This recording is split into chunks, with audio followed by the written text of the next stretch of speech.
Janet, welcome. Thank you, Eric. Let's talk a little bit about where you're coming from. You're a first-generation American. I am. Grew up in Pensacola. I did. And then the last 17 years, you've been out west. So give us a little insight as to how you think your time out west might affect your approach here. It's been terrific to be out there for about 17 years. I, again, grew up in Pensacola, Florida. My parents immigrated from the Philippines in the 60s, and I have two older brothers, all first-generation American. And I graduated from the University of West Florida. And after that, I ended up working in Jacksonville, Florida, Jaguars. Another cat, different type of cat, for about 2 years. And then ended up following my then boyfriend, now husband, off to Arizona, where we had to root for the Cardinals there. And that's over now. Anyway, it totally is. But it was in Arizona that I actually cut my teeth on economic development. My first job in Arizona was working for the Maricopa Community Colleges around workforce development.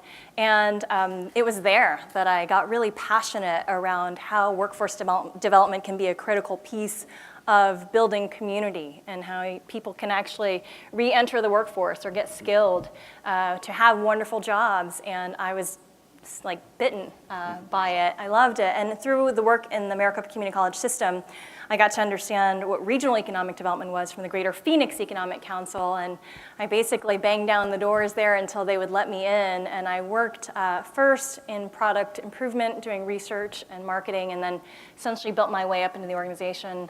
Almost 10 years later, basically falling into the chief performance officer spot, so the number 2 position. And then when the Portland market job opened up, they recruited me up there, and I've been there for almost 5 years, and I've enjoyed it. The West, though, is very different from the South. The pace is definitely slower. I think there's a lot of emphasis on place and life there, placemaking and quality of life.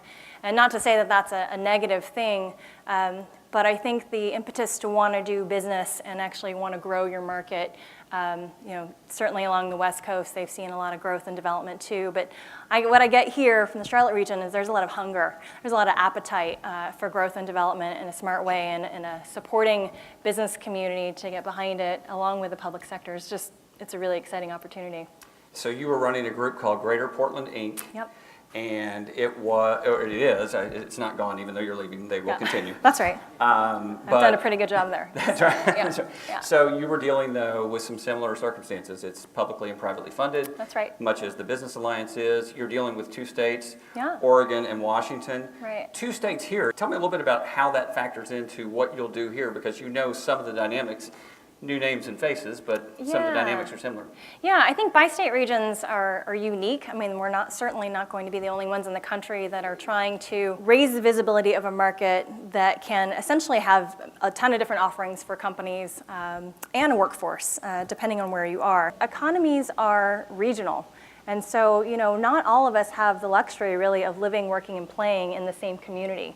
And so there's, the workforce commutes to different parts of the region, and that's why transportation infrastructure can be really important. That's why having employment corridors all along the region are actually really vital. But I think, when it comes to a bi-state region, making sure that the region is actually working together, communicating, has the same North Star to point towards, and then working towards that is really important. I see the Alliance having a critical role in shaping the strength of a bi-state region. So I'm excited again at the opportunity to be joining a team of already fantastic people, and all of you in the room who have supported the Alliance in making sure that we are working together for the greater good of the community. Charlotte had a really interesting 2018 in terms of economic development.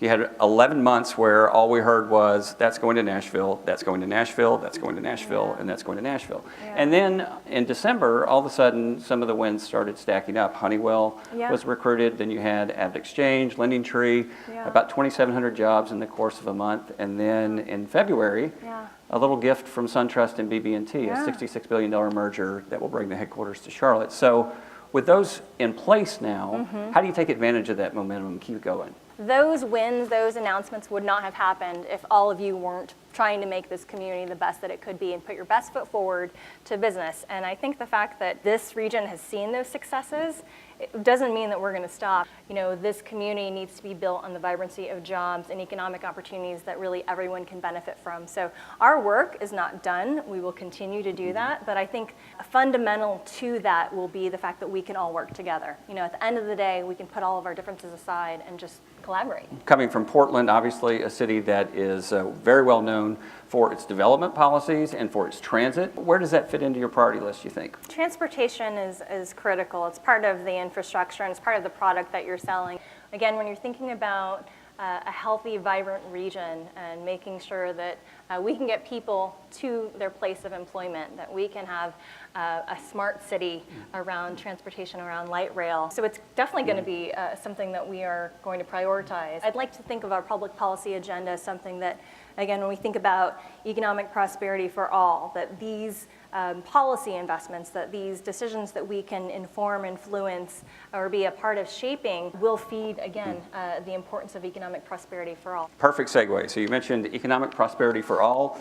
If you haven't heard the number 50, you will hear it 7 zillion times once you're here. Yeah. That's the 50 out of 50. Yeah. In terms of economic mobility, in the past couple of years, Charlotte has gotten very ambitious about trying to work on economic equity, on affordable housing, problems that are created over generations and probably will take generations to solve.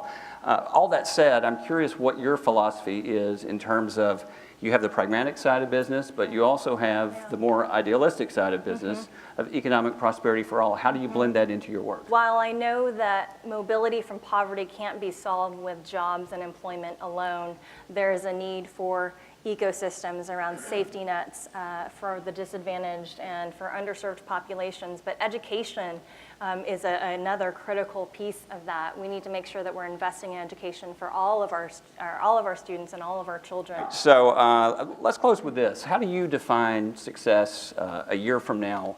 What are some of the benchmarks that say this is really going well? We know Charlotte will continue to see growth and success, but across the region, if we see businesses expanding and relocating, if we see a strong alliance in a year, I know that we will have done our jobs. Well, Janet LaBar, welcome to Charlotte. Thanks, Eric. Thank you so much. After you.